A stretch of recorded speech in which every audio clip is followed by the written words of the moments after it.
buriya mu materaniro impamvu abantu baza barushanya imigisha cyangwa ibisubizo ni ugutahura, ni ugutekereza, ni ugusingira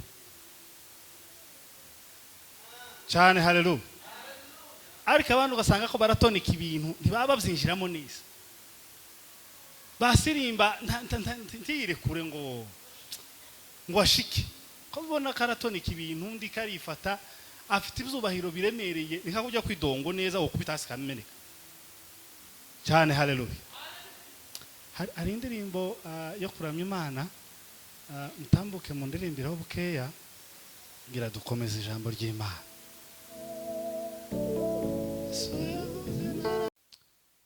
Yaramfashije nigira iy'umwaka aho nimenyeye, nishira muri telefone mu kugenda nitegera kuko numva mfite ububasha cyane. Haleluya. Rero ngize umugisha rero guhagarara hano, niyo mpamvu ngomba kuyibasangiza kugira ngo dukomeze tunezeragwe twese. Narimvuze ngo turashima Imana yaduhaye iki cyumweru cyiza, kuva dutandukanye wenda ku cyumweru abandi twagiye tubonana, ariko Imana yaturonkeye umwanya twese abateranye uyu munsi. Nikaze rero mu ijambo ry'Imana, Imana ibaha umugisha. Turongera dushimire n'ubuyobozi bwatugiriye icyizere kugira ngo dufatikanye twese kuvuga ijambo ry'Imana. Aha mwese muri abahanga kundusha kuko ndabanyuzamo amaso, ariko ni byiza kuko natwe tubona uyu mwanya kuba mwatugiriye icyizere mukumva ko tugomba gufata microphone. Iragoye hano imbere, abantu benshi bishimira kuba guhagarara hano, ariko hazaho kwirukirwa kandi suko wenda sinize theology, ariko ndashimira kuko iki gitondo cyiza Imana yabonye kuko naje ngomba guhagarara hano nkavuga ijambo ryayo cyane. Amen kandi haleluya. Mushuma amaze kubimbwira, natekereje amagambo menshi tuzaganira. Umuntu agenda asoma mu gitabo kugira nyine ngo utegure, hazamo amagambo menshi ku buryo iri jambo narihisemo ejo bundi ku wa gatanu iri tugiye kuganira. Nari nahisemo ijambo ryo kuganira akamaro ko kwera imbuto cyangwa se inyungu zo gukorera Imana, ibihembo tubonamo biri mu gitabo cya Isaya bivuga ngo tuvuge ko bakiranutse bazagubwa neza kuko bazatungwa n'imirimo y'amaboko yabo. Iryo jambo ndaritegura ngo habe ejo bundi mpindura sishe. Habaye ejo ku wa gatandatu mfite umwana urwaye hariya mu bitaro, tekereza ko ngiye guhamagara umushumba kuko ntakibonetse uyu munsi, ariko ndashimira Imana kuko yamboneye umwanya kugira ngo tuganire ijambo ry'Imana. Rero tubane twibukiranye twese, kuko ndavuga iminota mike itari myinshi, ariko tuze kubana muri uwo mwanya. Reka nze gusaba abantu baze kunsomera kugira ngo twinjire mu ijambo ryacu. Dusome muri Luka ibice 21 umurongo wa 19. Wahabonye adufashe gusoma Luka 21 umurongo wa 19.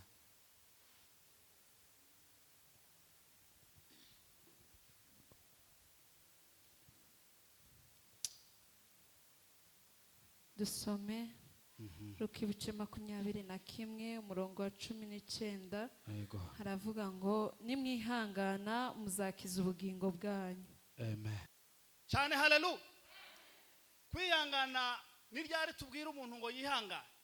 Ni ryari wihanganisha umuntu mu buzima busanzwe? Wihanganisha umuntu wagize ibyago, wapfushije, wanyazwe, uzumugeraho ukamubwira ngo ihangane, komera, yanyazwe cyangwa se yapfushije cyangwa se yarwaye, ukamubwira ngo ihangane cyane. Haleluya. Umuntu wa kabiri wihanganisha ni umuntu uri mu ntambara, umuntu uri ku rugamba, umuntu uri kurwana, umuntu uri mu masasu. Uzumubwira ati komera, uru rugamba urimo urarutsinda, ukamukomeza, ukamubwira ijambo ryo kwihangana, ukamuremesha umutima, ukamubwira ngo komera, witinya, komera, intambara urimo urayitsinda cyane. Haleluya. umuntu wa kabiri twihanganisha wa gatatu ni umuntu uri mu rugenzi cyangwa se ufite isafari, umuntu wakoze isafari ya kure akagenda akaruha agafata isafari iremereye cyangwa se urugendo ruva nk'ahantu agasarani n'amaguru, ariko iyo ageze mu iki mugahura akakubwira ko ndaje agasarani kandi narusha singishitseyo, uramubwira ngo komera, isafari wari urimo ugiye kuyisoza isubizwemo imbaraga kuko ugiye gusoza urugendo wari ufite, ukamubwira ngo ihangane, komera cyane. haleluya kandi haleluya. Ndagira ngo tuanze twumve ijambo neza, kwihangana. Igihe tubwira abantu ngo nimwihangane, igihe tubwira abantu ngo nimukomere cyane. haleluya. Ubuzima dusanzwemo rero cyangwa ubuzima turimo, ubuzima bwa gikristo ni ubuzima burimo intambara, ni ubuzima burimo ibigeragezo, ni ubuzima burimo intambara, turasana n'umwanzi ari we Satani. Nta rindi humure ryacu riva mu ijambo ry'Imana, nta rindi humure ry'abakristo ni ukumubwira ngo ihangane, komera. Izi ntambara ufite none, izi ntambara uhuye nazo uyu munsi cyane. haleluya. Ukamubwira ngo ihangane, komera. Kuko iyo dusoma ijambo ry'Imana ritubwira abantu benshi bagiye bahura n'intambara, bagiye bahura n'ibibazo, ariko bakabihagararamo neza, bagahagarara mu mwanya wabo, bagahagarara muri pozisiyo y'Imana. Ikiza cyica abantu benshi kunanirwa no gutsindwa ni ukudahagarara mu mwanya bakagombye guhagararamo. Icyo gihe uratsindwa. Ariko iki gitondo ndagira ngo duhanurire iki gitondo kugira ngo kwihanganisha ubashe guhagarara mu mwanya wa nyawo, kugira ngo intambara zose uzabasha kuzitsinda. Kuko ubuzima turimo ni ubuzima bw'intambara, ntituzoreka guhura n'intambara. Muri muzaravuga ngo ntabwo intambara zizoshira, nubwo amahoro azahora, ariko cyane. haleluya. Rero tugomba gushikama tugakomera. Uru rugendo cyangwa se iyi safari ni urugendo rwananiye abantu benshi, ni urugendo rurimo imirambo myinshi, ni urugendo rwananiye benshi baryamye muri uru rugendo, ni urugendo abantu babinaniwe babivuyemo. Kandi babandi twari tuzi bakomeye, za ntwari mwari muzi zikomeye, muzi abo mwasenganye cyangwa se abo wabonye, ariko barananiwe. Ariko iki gitondo yankubwira ngo wihangane, ukomere ibyo urimo, kuko uzabitsinda, uzabinesha cyane. haleluya. Ndagira mvuga abantu babiri bihanganye.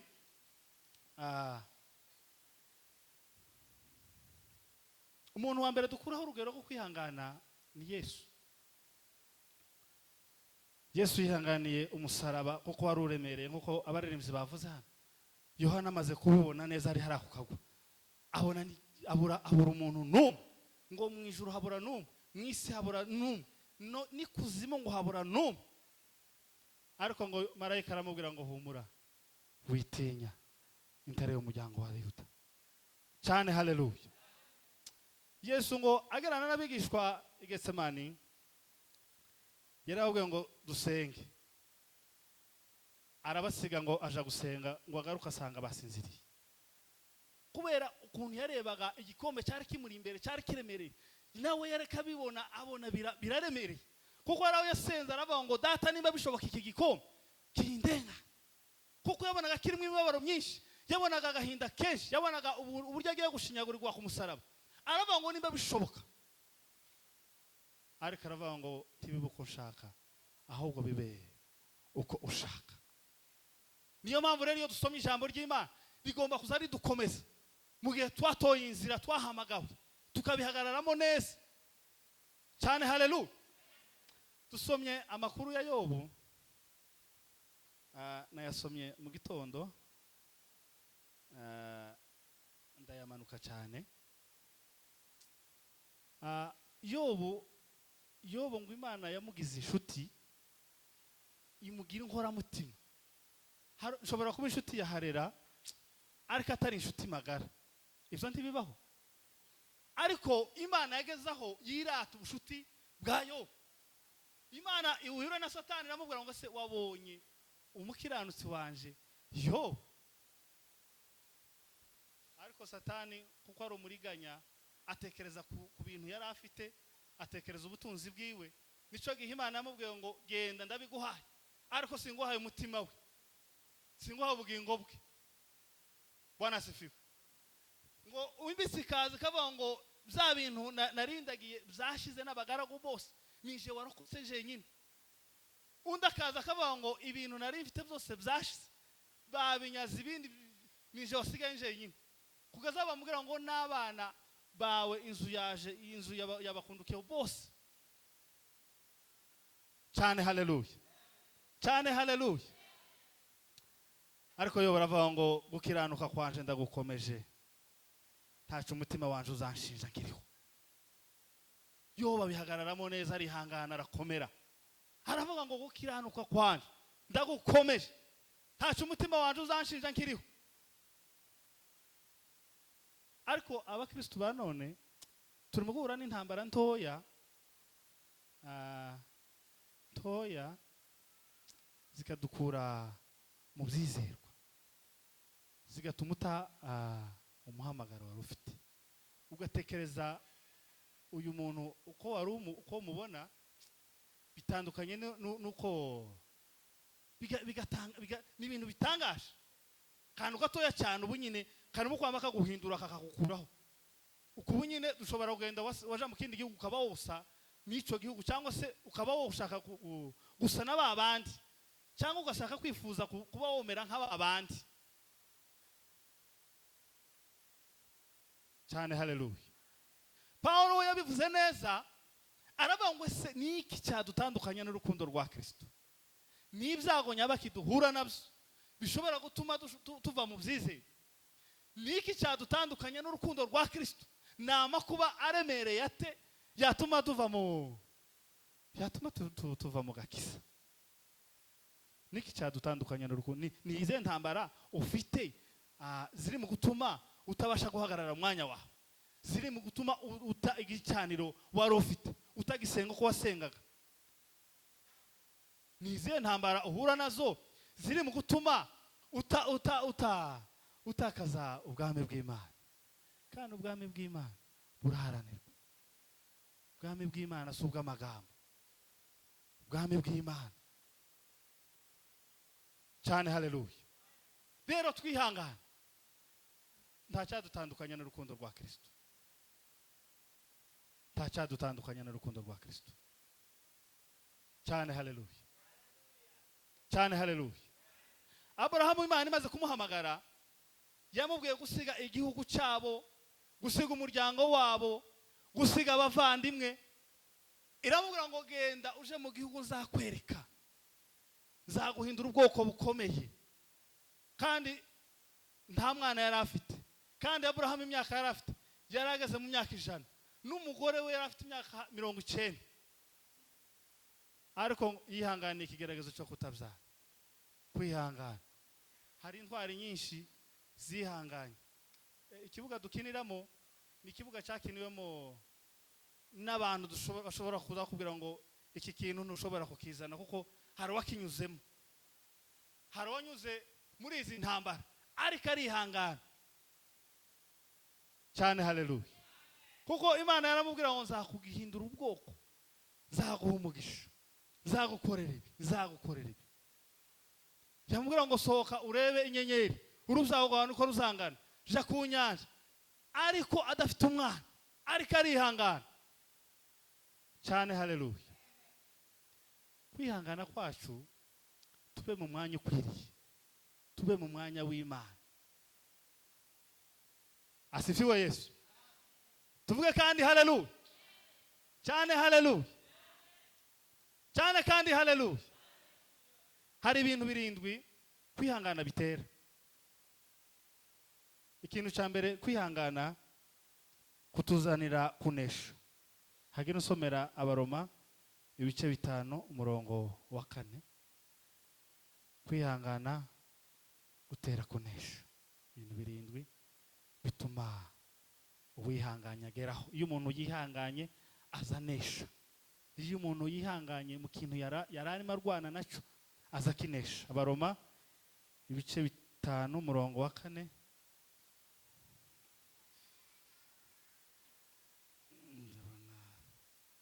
Mutamwiruka gusoma.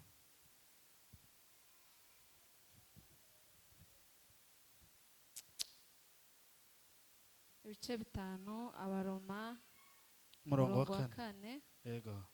Haravuga ngo kandi kwihangana kugatera kunesha ibitugerageza, uko kunesha kugatera ibyiringiro. Yego.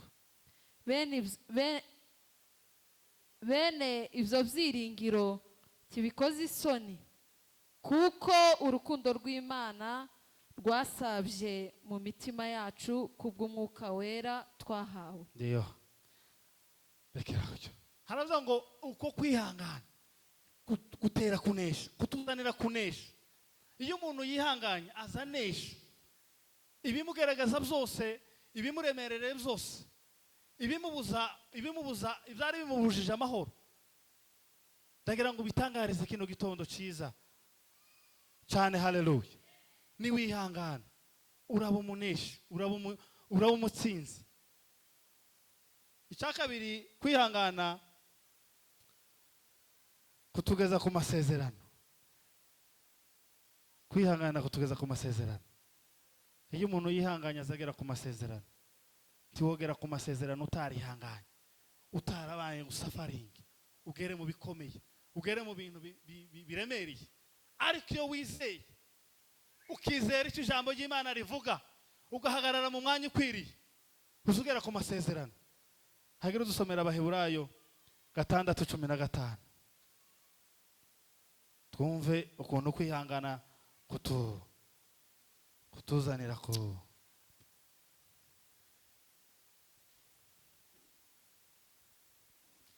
Abaheburayo 6:15. Haravuga ngo uko niko byabaye, kuko Aburahamu amaze kwihangana yahawe ibyo yasezeranijwe. Nuko rekera gutyo. Aburahamu ngo amaze kwihangana, nari maze kubivugaho. Kwihangana ngo byatumye ahabwa ibyo yasezeranijwe. Biriya byose nari maze kubabwira ngo Imana yaramusezeranyije ko agomba gusiga igihugu cyabo kugira ngo abashe guhabwa iriya migisha Imana yari maze kumubwira, kandi maze kumubwira ngo izamuhindura ubwoko bukomeye. Nguko kwihangana ngo niko kwatumye abasha kugera ku masezerano ye. Tuvuge ngo amin. Kwihangana ko Aburahamu ngo byatumye ngo bimugeza mu masezerano Imana yari yaramusezeranyije, kubera ko yihanganye. Abandi bazabananirwa kwihangana bakabivamo, abandi ntibazabasha gukomera ahubwo bakabivamo. Ariko ndagira ngo kwihangana kwawe niko kuzakugeza ku masezerano yawe cyane. Haleluya. Icya gatatu, kwihangana gutera amahirwe. Yakobo 5:11. Iyo wihanganye uzuba umunyamahirwe, uzuba umunyamugisha, kubera ko wihanganye. Kwihangana ni kwiza bavandimwe. Kwihangana, Yakobo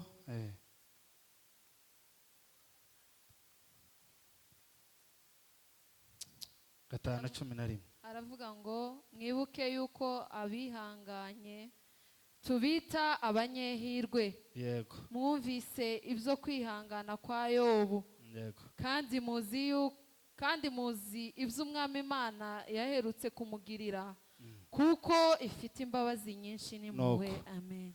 Cyane. Haleluya. Kwihangana kutuzanira amahirwe, cyangwa se kutuzanira umugisha, cyangwa se bituzanira intsinzi, bituzanira amasezerano. Kubera ko twihanganye uzuba umunyehirwe, uzuba umunyamugisha, kubera ko kwihangana ufite. Iki gitondo utangariza ibikugoye, ibyari bikuremerereye cyane. Haleluya. Abantu babiba bigoye, ariko iyo ugeze mu gihe cy'isarura uzusarura wishimye. Iyo wihanganye ukabiba bigoye, mu buzima bugoye, mu gihe kigoye, mu gihe kiruhije, mu gihe cy'intambara, mu gihe cy'ibibazo, ariko iyo usaruye uzusarura mu gihe wishimye. Iyo uhawe urya ku mbuto zo kwihangana, iyo uhawe urya z'imbuto z'ibyo wihanganiye cyane. Haleluya. Gira icyo utangariza ubuzima bwawe iki gitondo. Icyo ngusaba gusa no kugira ngo ube mu mwanya wawe ukwiriye, uhagarare muri position y'Imana, ugira ikintu uvuga ngo iki kintu utegeke, icyari kikuremerere cyose, icyo wihanganiye cyose. Iki gitondo ushobora gusoroma ku mbuto z'ibyo wihanganiye, ibyo ibyari bikugoye cyane. Haleluya. Kwihangana ikindi bituzanira intsinzi. Iyo twihanganye tuba tugera ku ntsinzi. Nta muntu ushobora gutsinda urugamba urwo ari rwo rwose utihanganye. Rero iri jambo ndagira ngo turikomereze, kandi iri jambo turivive turyumve, kuko ibituremerereye byose, ibyo duhura nabyo byose, twumve kuko tutagomba gutsindwa, ahubwo tugomba kwihangana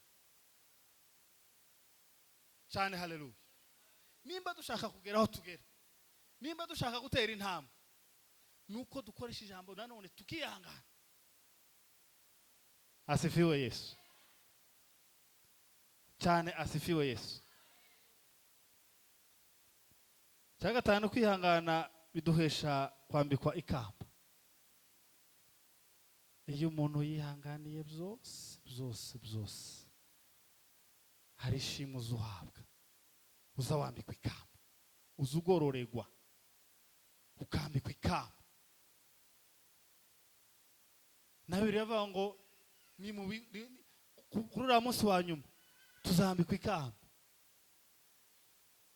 cyane. Haleluya.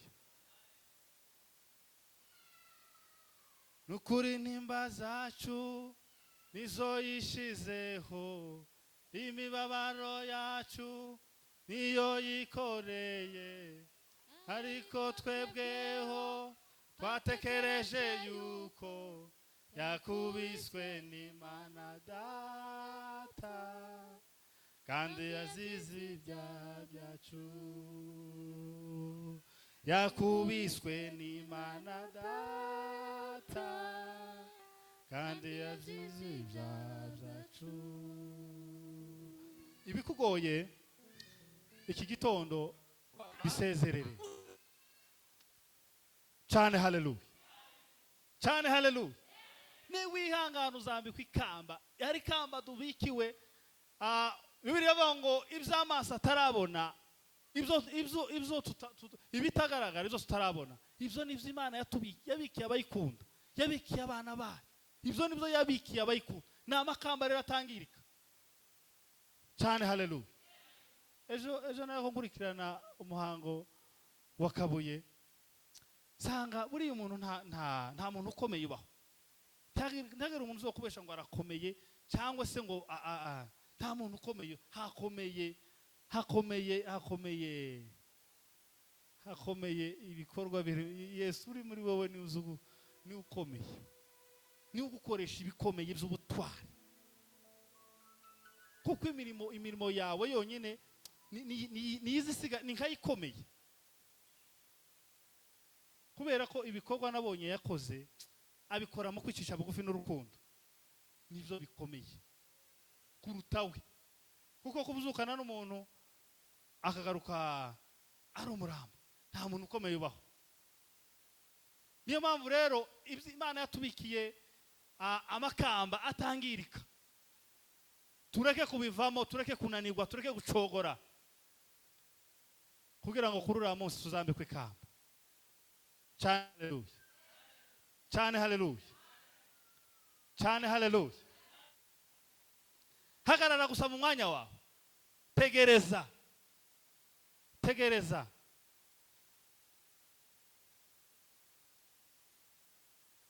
Asifiwe Yesu, asifiwe Yesu. Uwihanganye azanisha, uwihanganye azaba umunyamahirwe, uwihanganye azaba umutsinzi, uwihanganye azaba umunyamahirwe, uwihanganye azayambikwa ikamba, hazahabwa ingororano, hazahabwa ishimwe, kubera kuko yihanganye. ni mwihangane mu bigaragazo mufite, mwihangane mu bitugoye none, ubuzima tugendamo none, yaba ari ubukene, yaba ari izindi ntambara dufite kuri none. Twihangane dukomere, nidukomera Imana izatugororera kuri uriya munsi. Imana dufashe, amen.